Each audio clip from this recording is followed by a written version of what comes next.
Such an enthusiastic crowd. Yeah. Then we're going to have to go back home and everyone's going to be like, oh, it's you again.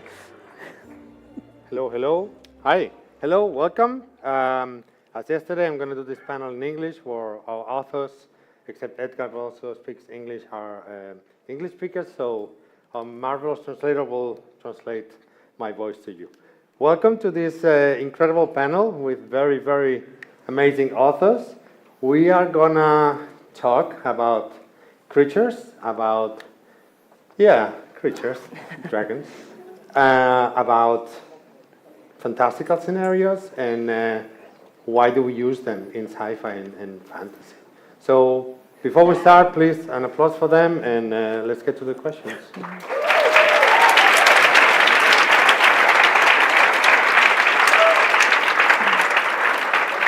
So first question is for you, Kingfisher. You know them, you know her because she's been, in the last panel here, suffering the amazing light in your face. So that's actually bringing the hats is actually a super good idea. Yes, the hat is very useful. Yeah, clever people.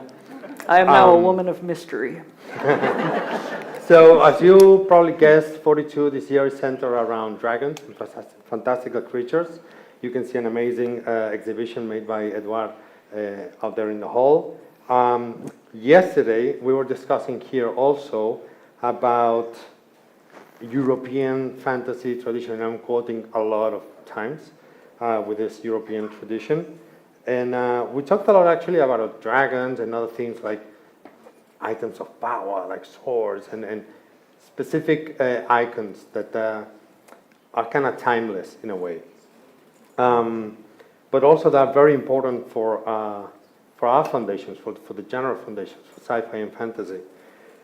But at the end, one of the conclusions was that globalization makes it very hard to say, oh yeah, this comes from there, and I got this from there, right? And especially for an American author, I was very interested about this, we try to isolate ourselves in bubbles, oh, I write about this because I'm inspired, but everything comes, everything is hybrid, especially culture and literature. So after all this like super pretentious presentation, I'm gonna say, why do you think dragons are so freaking cool?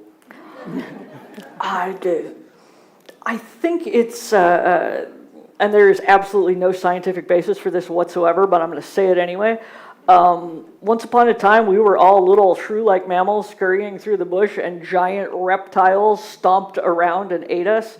And so I think there's like some hindbrain thing that says, really big reptile is scary. I don't know if the little things scurrying through bushes were also like, wow, that's really cool. But I like to think they were. Nice. And you use them. You write about dragons quite a lot. I do? Yes, sometimes I do. Yes. Yeah. Sorry, I've written a lot of books. I was like, wait, do I have a dragon I could point to? Oh, yes, I did a whole series called Dragon Breath. It was about a dragon. Apart from them being, like big and scary and cool, do you think that they give something to your work that you specifically use, big dragon and not, I don't know, big spider or massive scorpion or something like this? What is it about the dragon? I think there's so much like cultural weight behind it. Like dragons have, a history, and we all grew up knowing about dragons, and so they're a monster that has like a lot of just cultural weight behind them in a way that giant scorpions might not. Although giant scorpions are really cool too. I just want to be clear. They are. Yeah. Yes. Next question I wanted to ask you, Djèlí. Because is it about dragons? No. Oh. Now I'm not interested. And yes. No, I wanted to ask you about more than dragons. I wanted to transform that word into creatures, like fantastical creatures, you could say. You actually introduce a lot, and one of the things you can read a lot around when you read, reviews and stuff is like, oh, it's very original. It brings these genes in Cairo and stuff like this.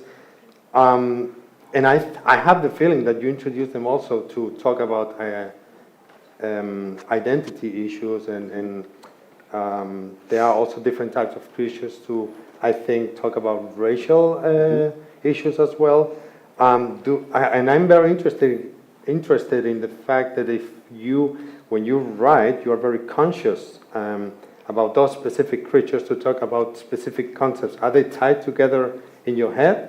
Or they just come like that, like they come to you and you just put them in the paper? So as we were talking about dragons, because we want to talk about dragons. No, let's talk about dragons. Honestly, I'll be quite honest. I use creatures in my book because I like beasties. I love beasties. I used to watch this show when I was younger. They used to come on in the U.S. called Black Star. It came on Saturday mornings. I don't know if you people know about it. They had shark bats, and I was like, a shark bat? It's amazing. it's a bat that flies and looks like a shark. That's great. And they would have piranha hawks. Isn't that the worst thing in the world you would see? A hawk that was like a piranha. And then The Last Airbender came out, and it had pigeon piranhas. Yeah. And it had all of the beasties I could want, and so. Yeah, I put beasties in my stories because I love beasties, and I love them within fantasy. I love that they're used. I love dragons. Like, I like a talking dragon. If your dragon doesn't talk, it's wasting my time. I need a dragon who really talks a lot of noise and I need Smog. I need a shit-talking dragon at all times. And so, yeah, I think I use beasties just because I like them in the stories. Certainly, I like bringing in different cultures, like you were just pointing out. Like, I'm doing middle grade. I have like great West African dragons. This one dragon that comes from Fuda Jalan, who is known from an African epic to have drunken up a whole river. Another one that like has to do with like where gold in Ghana comes from. There's a whole epic story about its head was cut off and its body spewed gold. And dragons are just cool, right? And so I love beasties. If there's anything cultural I like to do, I just like to show different beasties, right? I like to show that. Because I grew up reading, an elf, a dwarf, or an orc walk into a bar. Now I just want to show people that there are cultures other than an elf, an orc, and a dwarf to walk into a bar, but they can all still walk into a bar, right? And so, yeah, that's how I use beasties in this cultural sense. I can see, Edgar, you're nodding a lot about the beasties, and I wanted to ask you also, because you also use beasties. Let's call them like that now. Yeah, we'll call them that, but you also use beasties in your books, right? I've used creatures a lot, and I've written about dragons too. I just remembered, but it hasn't been published. So I'm not going to talk too much about it because maybe, it will never see the light. But my dragon does speak, so you will like him. I do write about monsters, and I try to be as vague as possible when I'm talking about them, because I think humans have this nature to, when we meet a beastie or a dragon or whatever, to try to, go carve lines on it, like we try to classify it, we try to study it, that kind of thing. And I like beasts that, pose a real challenge to that. I'm from the Lovecraftian school of horror, which is everything has to be beyond your comprehension. It's not even meant for you to understand. They don't understand you. They don't care about you. You're very small. Fuck you. Sorry. Can I use the F word here? Yeah. You can do whatever. What I just said. Yeah, I opened it up for all you guys now. Yep. So I don't even I describe them so little as to not even imagine them really. Like I don't even have a clear vision of the kind of creatures I'm writing. I just know that they are supposed to make the reader go, what? That's it. But do they have tentacles? Yeah. Sometimes, yes. Yeah, I mean, Tentacles are cool. it's Lovecraft, man. You got to have tentacles. Yep. Some do, some don't, but they have to be tentacles have a function. Like in an octopus, you know what they're for. Like in a I've been Lovecraftian on creature. AO3. I know what they're for. So, Edgar, I wanted to also add that reading your books, your monsters are not as scary. I know you come from this Lovecraft tradition, but they have this kind of fun, adventures, mysterious, but in a kind of positive way. They are not meant to obliterate everything, and you will. It's kind of more like an adventure thingy. Well, there's an adventure in killing them, if that's what you mean. Yeah, that's awesome. Yeah, Roll the well, dice. I before Meddling Kids, which is like the one book by which some of you may know me, I had written a supernatural gothic horror, which everything was very vague, like it was ghosts that you could barely see and things that moved in the night, but there was nothing definite. And for the next one, I was like, I want horror that actually, solid, squishy, something that you could shoot at and it splashes, it's splatter, that kind of thing. Exactly my point. They're fun. And from that, we actually jump to Catriona. Your horror books are not that fun. There's no splashes. So why actually, instead of creatures, I wanted to ask you about these animals you always have in your books. Yeah. There's these cats and these dogs and this, they always have this kind of horrific dark side to it. Why domestic animals like pets? Yeah, I mean, I think there's something about children and animals that, as I think all writers know, never hurt the dog. Just don't. You can kill as many people as you like. Don't hurt the dog. And I think there's something in common with the vulnerability that you have of a domesticated animal. It's entirely at your mercy. That it seems the most appalling act to abuse that privilege. We domesticated dogs, I think, before we domesticated anything else, before anything useful, like a sheep we could eat or anything like that. And I'm sure it was for useful purposes as well, but it's also for companionship. So it's this ancient covenant that we have between domesticated animals and our societies and our families. And I think the sort of cold shock of having that agreement violated is really powerful. And I think, animals are always anthropomorphic to us. We can never know what a cat is thinking. A cat is just thinking, probably sit, food, mouse, sit, food, mouse. But we read and project so much of ourselves onto them, so they are mirrors for us and for ourselves. I think the monstrous things that are in my books are human, really, not creature-based. I haven't been able to stop thinking about this since you said it. What would you call a shark bat? A bark? A shat? Not a shat, please. I've been preoccupied ever since you said it. But yeah, I think animals, have a special function in that they allow us to explore or project parts of ourselves and enact almost as these little psychodramas of our own by using them, and we want to protect them. You know, they're part of our part of our family and under our protection.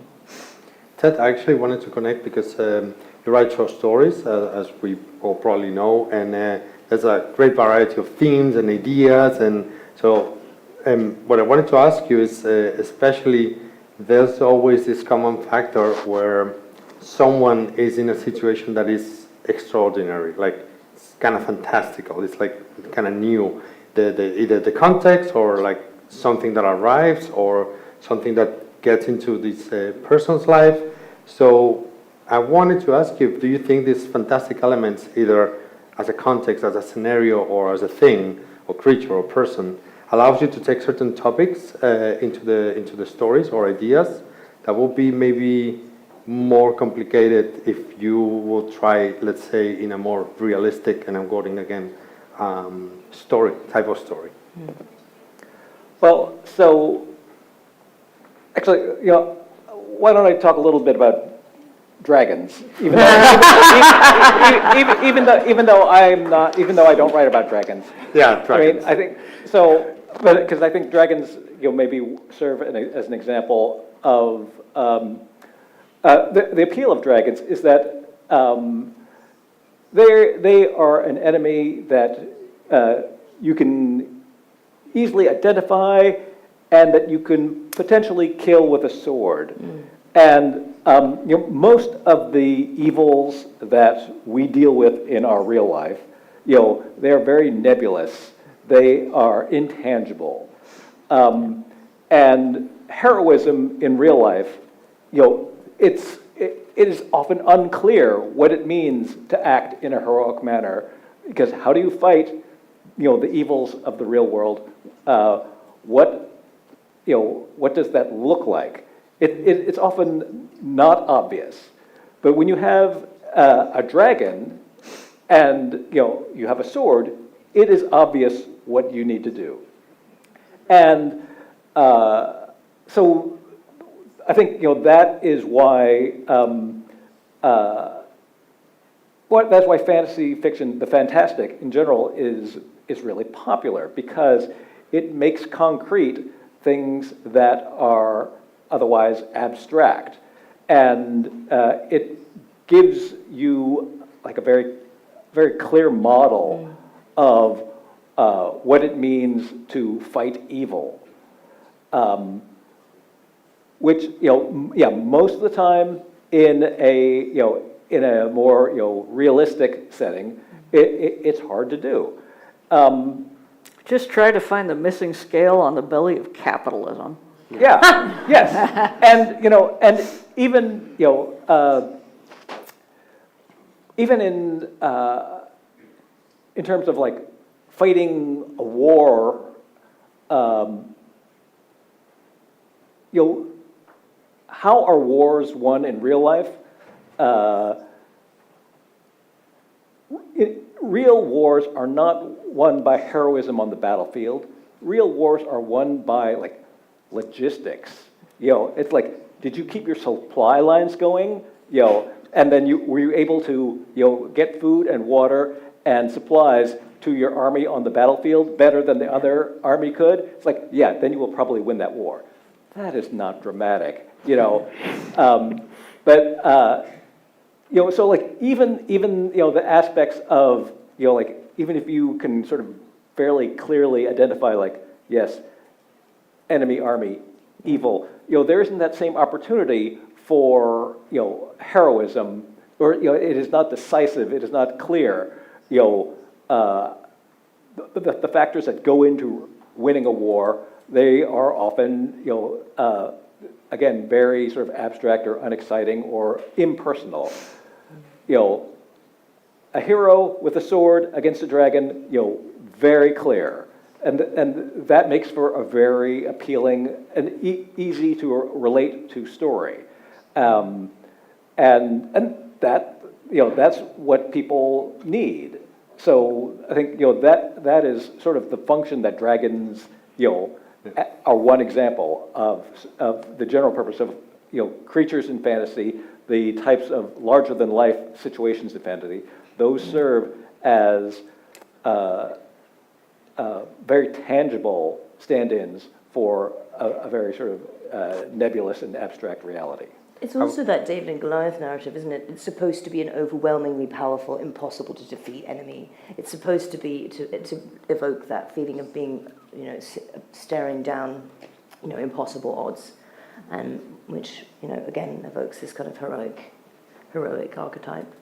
And isn't that why little kids like dragons, right? Because, not necessarily because they're evil, but because they're big and powerful. Like the same reason little kids like trains. They're big, they're loud, they're powerful. Yeah. And for little kids, right, it's usually not about killing the dragon. It's about getting on that dragon's back and making it your friend, right? Yeah. And getting control over it and power. And sometimes they're pretty, too. Yes. So let's not forget that. They can be sparkly and pretty. And McCaffrey's dragons, they're really cool. Lisa, actually, I wanted to ask you precisely about that, because as a scholar who read many, many classics, as a person who's did a lot of research on feminist sci-fi and fantasy authors, do you find like a trend? Do you think dragons are recurrent in these authors a long time? So I actually found very few dragons, either literary or real, in the history of women's science fiction, until you get to Anne McCaffrey and until like the 60s and 70s. Prior to that, it's domestic animals, like you were talking about, cats, dogs, maybe alien dogs, or like a space cat on a spaceship, but pretty familiar domestic pets. I mean, literally familiar if you think about it, the history. Yes, Yeah, yeah. witchcraft. Yeah, and they're often used in these stories to provide a different kind of perspective. Especially what I find is that women earlier on often told stories from animals' perspectives. Something we still see today with someone like Carol Emshwiller, who was a real pioneer at doing that. And it's interesting, right? Because that's a great way to give you a new perspective on a situation, as much as giving you a dragon, giving you the story from a cat's perspective is also surprising and different. And makes you re-see really common situations in a new way. And Djèlí was commenting about talking dragons. If I'm not wrong, McCaffrey also introduces talking dragons. Yes, Yeah. Do you think there's a trend before that, or those were one of the first ones that talked, basically? If we don't go all the way back to, like mythical Nordic kind of dragons. right. Well, Smog talked. Yeah. Yeah, he did. He talked a lot. Yeah. And the voice actor in the Rankin Bass, my God. Oh, just yeah. that, oh, yeah. He was very garrulous. Yeah, he had a lot to say. And also I'm very interested because dragons, as a symbol, as a literary artifact, they're very old. It's one of the oldest symbols, right? Right. But we keep bringing them over and over and reimagining them. And yesterday we had Emanuele Alioli, who's a medievalist, and he said, in medieval times, the dragons were actually tiny creatures. Yeah. And now we make them huge. And yeah, I wanted to know if you found also like kind of a trend during these authors, how dragons get bigger and bigger and bigger. I've noticed that dragons, especially for women writers, become more popular, and they can be either big or small, like Anne McCaffrey has all different sized dragons, right? But that they become more popular around the 60s and 70s with the revival of feminism, and when you see the rise of feminist fantasy and feminist science fiction. And one of the main things, right, that feminist fantasy authors do often is, correct me if I'm wrong, my friends, but they are often rewriting and reclaiming history, right? And so the story about the person with the sword killing the dragon is a man with the sword killing the dragon, right? So I think it's really interesting that when women start writing these stories, they're not necessarily killing dragons with large, pointy things. Instead, they're communicating with and making community with these animals, often through art or music instead. Is that thing of, I can't remember who said it, I read some, it was written that only men believe in good and evil, absolutes of good and evil, so it's that kind of subverting that kind of Right, and the binary. hero's journey is always about separating yourself from nature, whereas the Shiro's journey is about reconnecting with it. Yeah. Do you agree with that? I would like you to... Me? I was actually thinking about it, and I think one of the only books I can think of where we had a female character actually slaying a dragon was probably Robin McKinley's Hero and the Crown, which was one of my favorite books, and but I would have also liked a fire lizard as a kid, so Tomato, tomato. And Djèlí, I wanted to ask you also about I know you like dragons, and Yeah, let's yeah. keep let's keep Keep it on real about dragons. Yeah. But also like other creatures, like because I think what Catriona said about good and evil and absolutes was very interesting. Do you also put them in those two frames, or do you have like a range, and also do you classify them like this creature has to be in a more evil side of range and this other, Yeah. and also why? So that's a good question. So when I was younger, of course, reading books, like all the orcs were bad. Orcs are just bad. And I went to college, and people taught me about words like essentialism and things like that. And I was like, I can't just have my orcs be bad. It's like, it's problematic. And so, yeah, I've been thinking more about whether all the orcs are bad. Yeah, they might eat people once in a while, but does that mean they're all bad? And so, no, I actually have been thinking when I'm creating creatures, I guess moving away from what was more a childhood thing, whereas you just have evil and so forth, and making them more complex, where maybe some of them are bad, but some aren't. Maybe I have creatures that are in between, or have creatures of all types, or they're just neutral. They can be good, bad, or what have you. And then sometimes I do have creatures that might just represent evil, but they might look like everybody else. So they might not also be monsters. They could also look like people. But yeah, I mean, I think I go back and forth in how I think of my creatures, but most of my creatures aren't really bad. They might be bad for the person, but they're trying to eat, or you're in their way. But most of my beasties aren't really good or bad unless I purposely want to do something very Lovecraftian, and then my monsters are really bad. You know, they're just not, unlike Lovecraft's beasts, they're just not racist, but they are bad. So actually, that's super interesting about this. That they just need to eat. It's like a human function, like an animal function. And I also wanted to ask about, for example, let's change the creature just to make it maybe more clear. If we think about vampire in a historical way, Nosferatu was like disease, was this like spreading disease and so on. But now it evolved into it's not bad or good. It just has needs like everybody else. It's just that you don't like the way his needs are developed. Do you think we are actually bringing all these beasties and anthropomorphing them in a more cultural way? It's an open question. It's for me. I was looking at you, but it can also be an open question. I think we come up with these. We've evolved, like societies have evolved these ideas, like the vampire or the werewolf or the monster, to encompass acts which we can't really acknowledge humans are capable of. So, the monstrosity and serial killing or murder, or taking pleasure in others' pain, or needing to destroy other human beings in order to survive, which is, it seems, so often an analogy for kind of psychopathy. And I think people, it becomes much easier to just go, oh, it was a vampire. That's it. It was a vampire. A vampire did it. And but I often think, so as you were saying, that vampires initially sort of start as this kind of model or metaphor for disease and transmission. And I often think that if you write horror or anything gothic, the actual genre behaves somewhat like that as well. It's less a genre in itself than a sort of series of like a virus that morphs and adapts over time and travels between books and attaches itself to various other genres.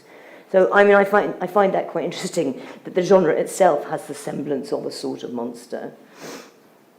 Okay, is a shark bat a type of griffin? You're really going to keep going on shark bat? I'm sorry, man. I've been thinking about no, this for it 5 literally minutes. looks like you've seen Sharknado. So it looks like a shark, Yeah, but it has big bat wings. Yeah, but a And griffin, could it be a... they hunt in packs. No, it's not a griffin. It's a shark with wings. Does it live underwater? No, it's in the air. But can it land? It's a shark bat. Can it land? Pardon? Can it land? That's a really good question. I always saw them in the sky. Can they echolocate? That's also a good question. They tended to just growl. I don't know how sharks growl, but this was a 1980s cartoon. I'm sorry that we're making you responsible for the creative choices of the No. 1980s cartoon. But I also, we I need a panel on appreciate your shark bats attempt is what to we're hearing here. regain control here. we can also make it democratic and ask them like, is it flying creature? Is it? But now, trying to, Ted, I'm going to ask you a question like directly about dragons. Do you think we are escaping from this medieval, more religious type of dragon that symbolizes evil to a more, let's use it for more different topics or themes or ideas, but just because it's cool or because it's very recognizable, we take it.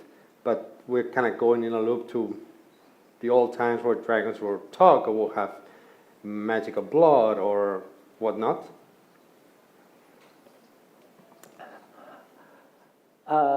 Yeah, I don't think I'm probably the right person to ask about, like I thought you wanted dragon trends questions. in, the treatment of dragons over the course of genre fiction. I don't think But then- I have then- enough familiarity with the, But then let's change the question. I'll come back to it. I don't know if Edgar, you want to answer that? I'm not the most qualified person either, but I'm going to I'm give it a leaving. try. I am leaving. I think without me knowing anything about world literature or writing or English, I think that dragons, in a way, they have gone through the same process as vampires. I mean, it's the humanization of them on a large scale. In medieval times, dragons were just something to be slain. Is it slain? Yeah, slain with a sword. But the fact that, for instance, Djèlí likes his dragons talking, that means that we are humanizing them. Usually, the dragons also have this myth of being ancient, therefore wise. Therefore, before you kill them, they probably have something to say that you need to listen as a hero. So this is beginning to be a little more complex than just something that you go and chop its head off. And I think that's because, as writers, we live in a very different world, and we are now less afraid of the wild beasties than we were in, that Bram Stoker was, or that writers in medieval times were. It's natural. In the 1300s, probably, I could try to walk from here to the next city over, let's say Girona, and on the way I could get killed by a bear. That doesn't happen anymore. So the wilderness itself, just the beastie, it doesn't scare us that much. That goes that reflects in how we treat vampires and how we treat dragons.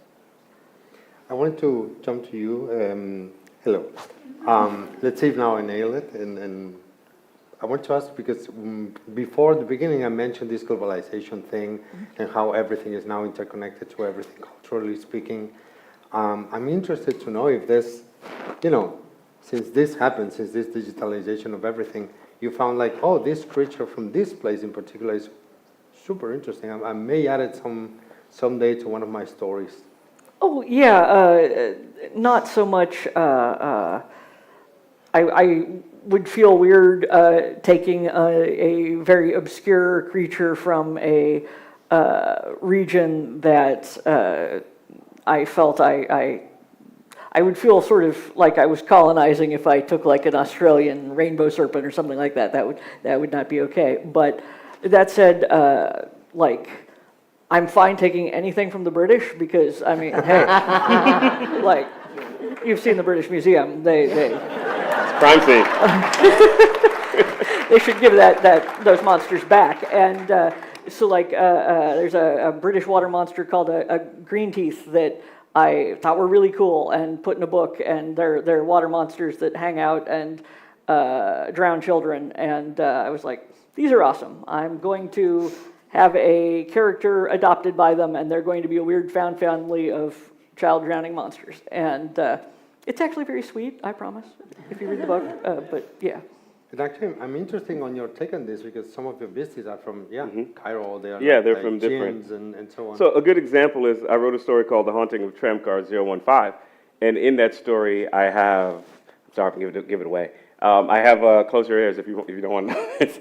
I have a monster there who is a take on a monster who basically attacks pregnant women and kills children. And this one I took from Central Asia, but you can actually find this, there is a way this monster is global because this is human beings trying to understand why children die, why a child may die in childbirth, or why some women may die in childbirth. And they come up with all of these different things. And so even the story I point out that even though I used this one Central Asian monster, I could have gone around the world and found different versions of this on every continent, right, or in multiple places. And so there's a way, pardon? It's an archetype. Yeah, it's an archetype that everyone has a different version of. And so there's a way in this case, it was easier for me to pull on that because, like you said, it's an archetype. It's ever, and people could relate to it and say, oh, I know of a monster like that, right? And so in this one, I went looking for it. And I do think about that, like, oh, do I want to do this? It's colonizing. But on the other hand, I also want to show people that, again, it's not just an orc, a dwarf, and an elf. Or that there are these other cultures, and there are these other there's other beings and beasties we can talk about. And so, so that was interesting for me. But certainly, I think what I tend to find is more so, that's the best word, an archetype. I tend to find that there are these creatures I may pull on, but it turns out, without flattening them, certainly they have their differences, I can find certain similarities because these are creatures created from the human experience, right? Like there are different versions of vampires. Like I come from the Caribbean, and there's like a vampire that sheds its skin and it sucks breath, it can turn into a ball of fire, and it's different from what most people may think of in Stoker's Dracula in that sense, but it has vampiric type qualities, and so I find that interesting. Is that the one you got to find to shed skin and fill it with salt? Yep, you find the skin, or you steal the skin, or you put pepper on it, and then they can't get back in. Yeah, nice. Looks like you can't get back in the coffin. You ruin it, so they can't get back in. And if you do it before dawn, that's it. Good to know. Yeah, It's just science, really. one to grow on. Yeah. Life hacks for Take notes. Catriona, I wanted to shift a bit from creatures to like fantastical scenarios and context where our stories take place. I find that your books, and again, I will mention this concept of globalization and everything is available instantly, but I have the feeling that most of your books or stories happen in very secluded places, very tight places, like this house. Yeah. It's like that house is not from this world, almost, has this kind of atmosphere. Well, in order to feel the wilderness, you have to have the house, in a way. You have to have the contrast between the two. And I think, there's part of what makes a ghost story so effective is that your home is the one place you should be safe. You're not supposed to feel afraid. So the ghost becomes this kind of this doubly threatening invader. I think I felt like during the pandemic we were all sort of like ghosts, really. So we were trapped in one place, unable to go anywhere, and just kind of faint, pallid, desperate versions of ourselves, which I thought was kind of maybe explained why ghost stories were so popular during that particular time, is that we related very deeply to the ghosts. I think, I love Gothic literature, and what I love is that one of that key central sort of beam on which it's built is this opposition between the wild and the domestic, and containment, imprisonment, and like bleak, empty nothingness. Particularly in Sundial, which is a book I wrote, which is set in the Mojave Desert. What I thought was so terrifying is there's a very isolated house in the middle of arid, deathly hot desert. And if you look out the window, it looks like freedom. It looks like an expanse of, an expanse you can wander through, and with fences and no containment. But it's actually a cage. It's a prison because it will kill you as soon as you go out into it. And I think that's. But I mean, as you were saying, no longer live in an age where we have access to wild places, it's necessarily. So maybe they hold this sort of special kind of atavistic power for us. As in, you know, that rarity, that we sort of find them even more intriguing and even more immersive than maybe we did. And sometimes it's just fun to get your characters lost, and you know, yeah. I will also ask you, Ted, about this, and do you think it may be also because nowadays it's actually hard to find a place without people, that we're trying to make more domestic scenarios more secluded as the contrast? But I think it's always been, I mean, domestic, you know, the domestic has always had, you know, that coin flip side of terror. I mean, I always think like horror is the best way to create it. Just find something, find the most technically and you know, conventionally safe thing, or the thing you love the most, and then figure out how it can really mess you up and hurt you, and that is horror. So I think there's always been a place for it.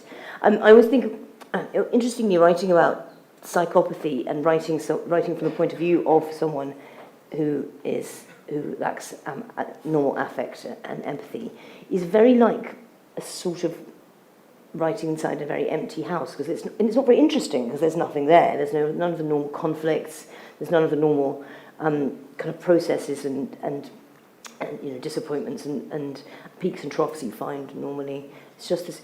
I always think of it as being a bit like a big empty room, which is a sort of another like an image of the house that makes its way in. And Lisa, I wanted to ask you in terms of, yeah, again, as a scholar, and I'm going to ask these kind of long-term periods of time questions, but we have you here, so I'm gonna make use of it. I have the feeling that fantasy and science fiction, especially 70s, 80s, even 60s, is usually this crazy big new landscapes, this discovery, colonization even, and I think lately, and correct me if I'm wrong, this has been more narrowed down to smaller places, and maybe even like a whole space opera can happen just inside one ship or one village in one specific planet. Like I have the feeling that science fiction or fantasy don't do these big landscapes anymore, but we tend to reflect more on ourselves in secluded spaces. So I wanted to ask, if this is complete nuts, what I'm saying, or there is kind of a trend there. Dragons? No. Giving myself a moment to think. No, I don't think I agree with that, actually. Perfect. I think that we're good. I think, if anything, we're seeing a renaissance in space opera right now, often written by people who historically haven't been represented within it, or have written it, or had access to writing it. And that as we're getting to see a lot of queer space opera, black space opera, women's space opera, they're big and they're weird. If anything, I'd say they're getting bigger and weirder, right? I mean, I'm thinking about something like, sorry, Cameron Hurley's, is it Legion of Stars? Yeah. And right, I mean, that's huge. I mean, their spaceships are entire worlds, and they travel everywhere, and they travel into each other's worlds, and then they have to get pregnant and give birth to parts of the world, right? I mean, it's a weird story, and I think it's not very interior to me. It feels like we're still looking outward, but we're now looking outward from other people's perspectives and seeing the space opera and space and the kinds of engagements we associate with the space opera very, very differently. What about like the rise of cozy fantasy and cozy sci-fi? That's like a smaller scale, I suppose. Fantastical things are happening, but they're all happening on one island or in one village. The stakes are also smaller. It tends to be it's the whole universe is not at stake. It's the bookstore, the local fantasy bookstore. But do we have cozy space operas? Because I thought we were talking about space opera. Oh no! Now, I would like a cozy space opera. One of you write it? Like Becky Chambers? Well, Becky Chambers. I was actually just going to say Yeah. Becky Chambers. And that's a good one where I think what you see is the balance, right? They still go outward, but like the space, like the big battle doesn't happen. They all get there and they're like, oh hell no, and they're like, we're not having this fight. That's done, right? And you're right. There, a lot of the emotion and the energy happens in interpersonal relationships, for sure. But it feels to me like the best space operas are the ones that are stitching those two things together, like the small, quiet moments with these bigger moments of action. I think Charlie Jane Anders' Unstoppable series does the same thing as well. Isn't that Star Trek, basically? Yeah. I mean, Star Trek, half of Star Trek are people's interpersonal relationships at work. Yep, absolutely. We're just watching somebody at their job And Star Trek for like does- 90% of it until Yeah. something happens. That's true. And a lot of it goes interior, especially once you get the holodeck. Yeah, Because then you it's can just use that to interior. explore people's minds. Yeah. Well, but yeah, I think that's more descriptive of later Trek rather Yeah, than, later Trek. than original Yeah. series. Right. Well, it feels like, right, we go in science fiction from outer space, from, I don't know, the 20s, let's say, or even the 1880s to 1960s, and then we go to inner space with the rise of the new wave and with more avant-garde and experimental science fiction that's really using the tools of the social sciences, right? And then, of course, you hit the 80s and you get cyberspace, right? And it feels to me like a lot of the new space operas are using all three of those spaces at once. And so you can get those different levels of both intimacy and broad action. Didn't Madeleine L'Engle, wasn't one of her books like a journey to the center, the center of the body on a mitochondrial level, but almost like yeah. like The wind, a wind in the Yes. door. Wind in the Not door. what the wind in the door was. yeah, and Yeah. that was sort of Met space mitochondria, opera-esque, yeah. wasn't it? I see what you're saying here, yeah. Yeah. And there's a history, like way back in early science fiction, there were Yeah. people were super into shrinking stories. Yeah. Oh yeah, like 1920s and 30s, like Yeah. Everyone liked a good shrinking story. And my Well, favorite yeah. one is called He Who Shrank. Right. And Yeah. and it's the same thing where a mad scientist shrinks down his lab assistant and like gets him, and he takes him down to the cellular scale, and he keeps shrinking and shrinking, and he's exploring all these different levels. Yeah. But yeah, every level he explores to us would be tinier and tinier, but to him gets bigger and bigger. Yeah. And guess what there is on every level for him to fight? Dragons. I just remembered this. So And you you're brought back it full at dragons. circle. Amazing. And there are tiny little beautiful women to save from the dragons, Ah, of course. okay. Of course. Yeah. Ted, you actually, I think that having short stories allows you to use a lot of these different scenarios in different ways. I would actually like kind of a more personal question, like, what are your favorite ones? Like, spaceship coming to Earth, a more mythological one with like time travel-ish, and I'm not going to say that much more. Like, which one do you enjoy the most when writing? I don't know that there's any specific type of scenario which I gravitate toward. Because I think I personally, in my own work, am mostly interested in, I guess, dramatizing philosophical questions, and so any scenario which I think will help me dramatize a philosophical question, I will. I'm open to using. I do spend a lot of time thinking about tropes in general, and this goes beyond things like these settings of alien ships appearing in the sky, or even just so much of fiction is made out of tropes. I think that it may be hard to actually have fiction which doesn't have tropes. And so I guess I spend a lot of time thinking about when do tropes help you tell the story you want to tell, and when do tropes interfere with that.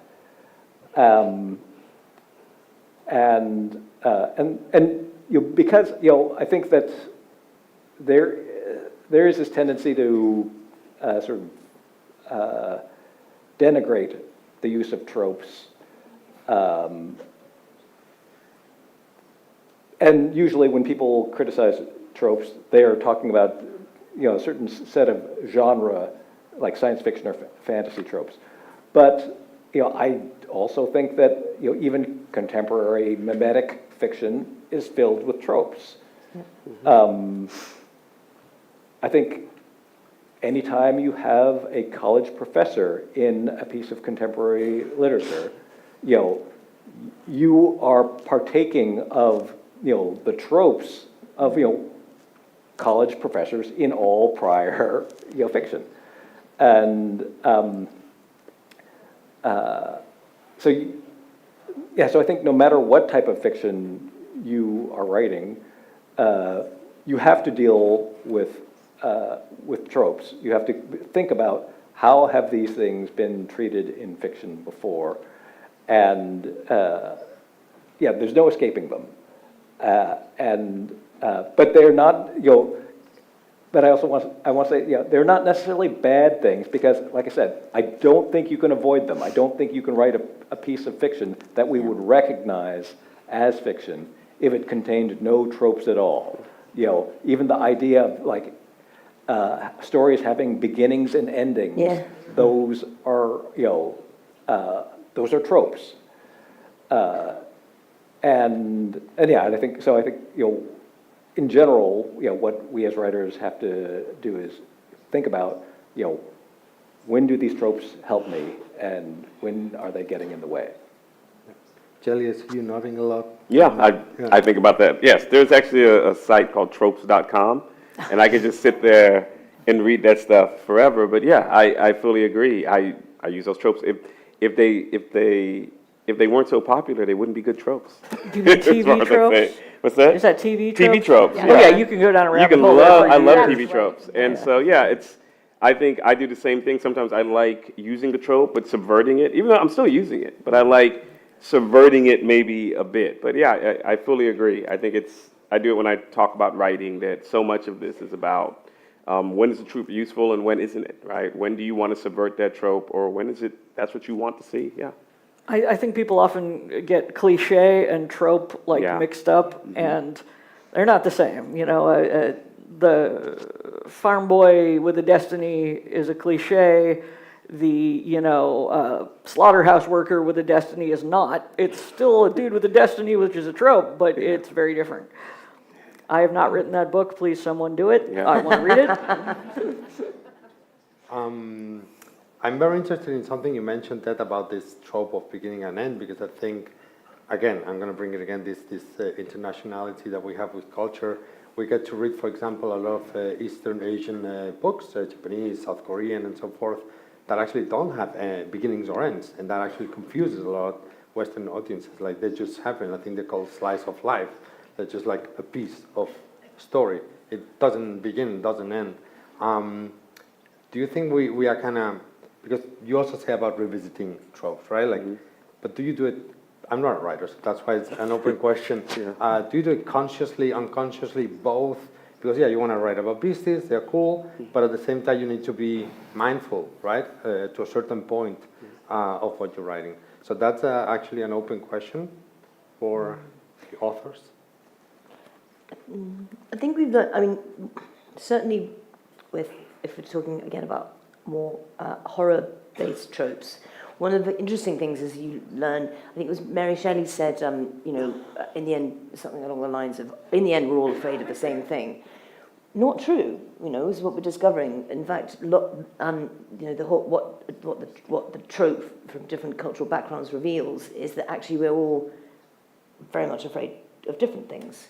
And expanding the genre to include all sorts of different voices and really helps reveal that. So I think that's quite interesting. There's a sort of, it's just more tropes of different kinds, but you discover that there's no cultural universality to it. One thing I was thinking about when you were talking about, and looking up, like being aware or looking up sort of common tropes that one falls into is, I find that sometimes I fall into reusing like my own personal tropes between novels, and it's something you've really got to look out for. My editor was like, "You just did this in the last book." Shut up. It is that difference of using building blocks to build something as opposed to just kind of rehash something over and over again.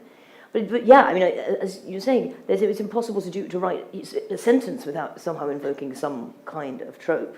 By the act of writing down, we change something definitively and forever anyway, and there's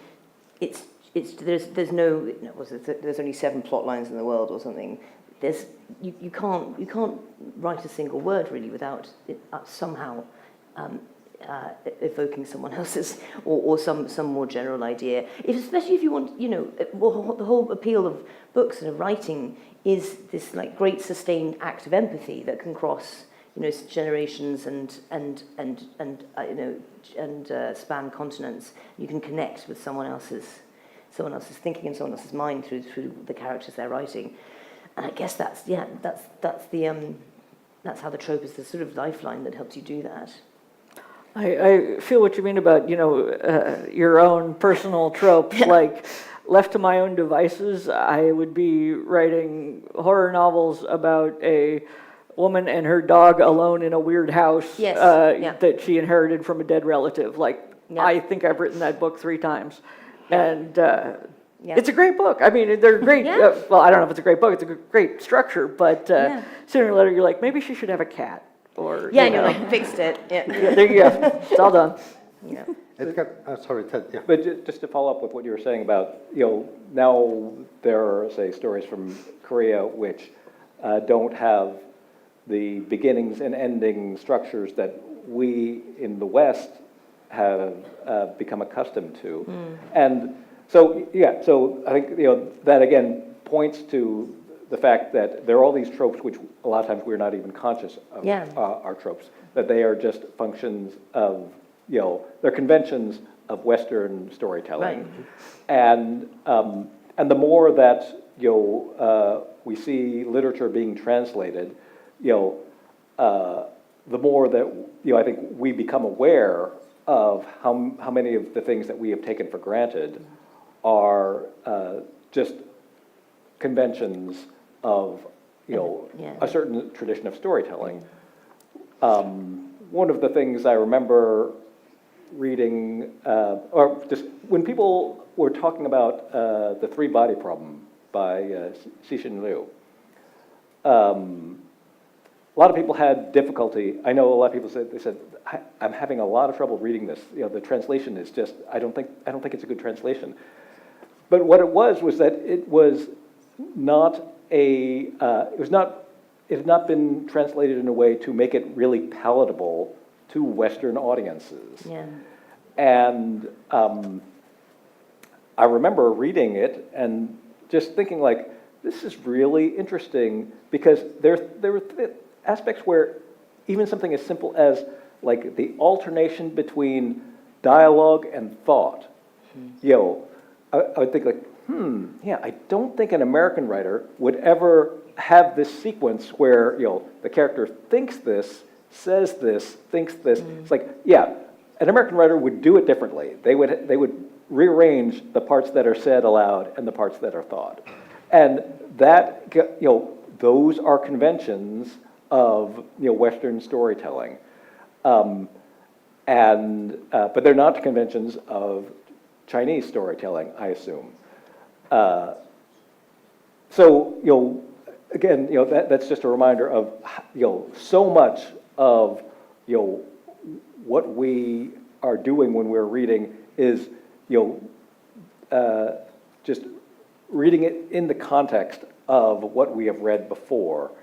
And as we get more and more work in translation, we will have a much broader context. And our ideas of what makes a story will expand. I'm actually sorry. You were gonna. I was going to say I'm remembering Miyazaki film that I love, Porco Rosso, where the main character is a World War II or World War I pilot, and he's a pig. And this is never explained at any point why he is a pig. Everyone else is human. He's just a pig. And apparently while they were making the film, one of Miyazaki's assistants was like, why exactly is he a pig? And Miyazaki was like, what a stupid question. And so to this day, no one has any idea why that character was a pig. But it's a great movie. Yeah. But you try that in an American film where it would be like, no, you got to explain this pig thing. We got to have flashbacks. We got to have, a whole thing. He's got to not be a pig by the end of the thing. Yeah, it would, or there has to be a great, triumphant moment where he chooses between being human and pig. And right, it was just like, nope, he's a pig. Moving on. Edgar, I'm very interested because as a Spanish writer that writes in English, we had this gap where there's no tradition. There was almost no fantastical literature produced during the dictatorship and so on. And you said it at the beginning, right? That I write in the tradition of Lovecraft. Like that's quite far away from Spain. Was that also a conscious thought? Is because it was one of the first things that started coming translated into Spanish? Or why did you choose that, and why did you felt like that's what I need to do to tell my stories from a Spanish background where we are lacking a lot of, if we have any, horror tradition? Wait, hang on. The first stuff that got translated into Spanish was Lovecraft? No. Okay, because I was going to say, you poor people. No. I'm so I know. sorry. The overwriting. No, I'm just saying that maybe some of the works that started arriving from English, more fantastical, like maybe more horror or more sci-fi, and maybe you landed, I know a lot of our generation landed on Stephen King, and that has a huge impact in Spanish literature, in horror and fantasy and sci-fi. But you mentioned specifically, Lovecraftian stuff, right? Like cosmic horror. Yes, because in Meddling Kids, that was sort of my magnetic north when it came to the monsters and stuff. But as I said before, I think I only chose that because I wanted something was in opposition with the Gothic house theme of the previous novel. But I do remember that when I wrote that first haunted house novel, the reason to do it was that I was trying to, I like tropes a lot and I love cliches. I'm a bitch for them. And I had a very difficult time finding any piece of literature that was embracing cliches very honestly instead of self-consciously. As in, I had a lot of trouble finding a novel about a haunted house, and there are many, of course, that didn't say at some point, like the narrator saying, I know it sounds cliched, like the old house on the hill with, the curtains moving, and it was like, okay, if it sounds cliched now, I want to see the original one. I want to see who invented the cliche. I want to see the person who at least thought they were the first. And they didn't think it was trite. They thought it was cool, because I think it's cool. And I couldn't find it. The closest thing that I found to something that is unfiltered cliche after cliche is Scooby-Doo. It gives you the haunted house with every single trope, the painting with the eyes that look at you and the armor that drops the axe at the very convenient time, all that kind of thing, and it embraces it very honestly. And of course, it's a piece of, child's media. It's a cartoon. And I gotta add, in Scooby-Doo, always the monsters were no monsters; they were rich people dressed up as monsters. Exactly. They were I did not see this becoming a Scooby-Doo conversation. I'm all for it. I'm all for it. You're at the right panel. And it was also never supernatural. There was always a rational explanation, which is usually rich people dressed up in masks for. Yeah. There was always an old white guy. Yep. Yeah. Exactly. Old, too, usually. Yep. My Old God, white guy. Scooby-Doo Old was a angry white man. documentary. Yeah. So we have 5 more minutes. I'm going to ask Lisa a last question, and maybe we have time for an open question. But I think this is fascinating. These cliches, tropes, tradition, and so on and so forth. Do you think as the genre develops, especially for feminist kind of tradition from feminist authors, do you think there's more awareness? Can you notice more awareness of these cliches and tropes and how they are inverted in a way to I think so, right, because especially if you're talking about someone who's coming into science fiction with an aesthetic, but also maybe a political agenda, part of that, they're going to come together, right, in terms of finding where the tropes and cliches are and wanting to maybe bring them to your attention and do something different with them, right, which really calls your attention to it. And I was thinking about this when Ted was talking about beginnings and ends, actually, that I can think of a couple examples from Western science fiction, and when I teach them, my students, their heads just explode because they don't know what to do, and they're very simple. So one is Samuel Delaney's I and Gomorrah, right, which begins with "and came down," drives them insane. They can't figure out why that's happening. And they're like, why is it in the middle of the sentence? Why are there all these ellipses? And then by the end, they're in love with it and in love with Samuel Delaney and everything. But the other great example, and one that I've never got my students' heads around, is Minister Faust's Coyote Kings of the Space Age bachelor pad, which internally is a very, very tropey narrative that takes cliches and turns them inside out. But it begins with an epilogue, and that drove my students insane. And the first line of the epilogue is, "Shut the fuck up." And my students are like, well, that's a way to begin a book. And we decided it was very estranging, which is appropriate for science fiction. But even something as simple as that, where you have the rest of the interior narrative make sense, and I think that's true of the Delaney story as well. All you have to do is change a little bit at the beginning and the end, and it really becomes apparent, like what we take for granted in storytelling, and how difficult it is to get our heads out of it. So N.K. Jemisin is the only, I think she's the only person who's written a novel which is in the second person. So, which is quite a feat. And as a novel, it's, again, as you're saying, it's not.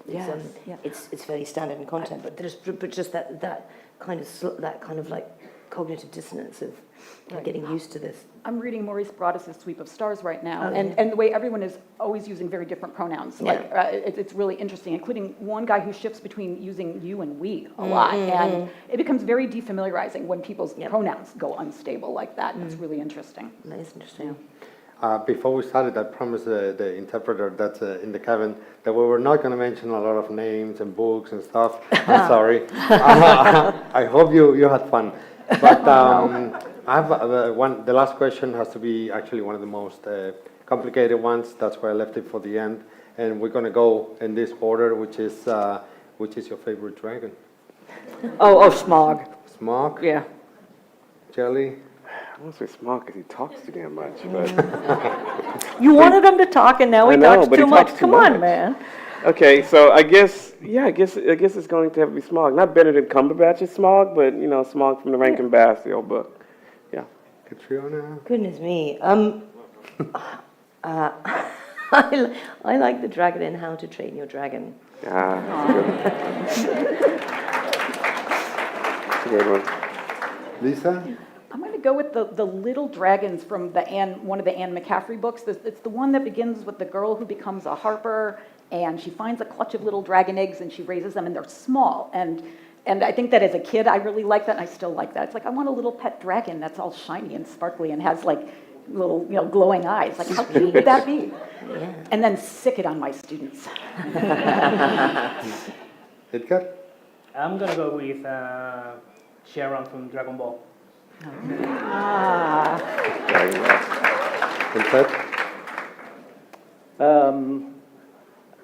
I'll say there's a dragon in Michael Swanwick's novel, The Iron Dragon's Daughter.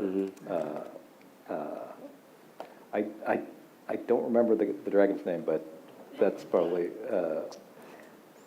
my favorite novel about a dragon. Yeah. So please, big applause for the author. Of course. You will find them signing books out there. Signing time. And yeah, thank you very much for coming here from so far away. I hope you had fun. Oh, thank you for having me.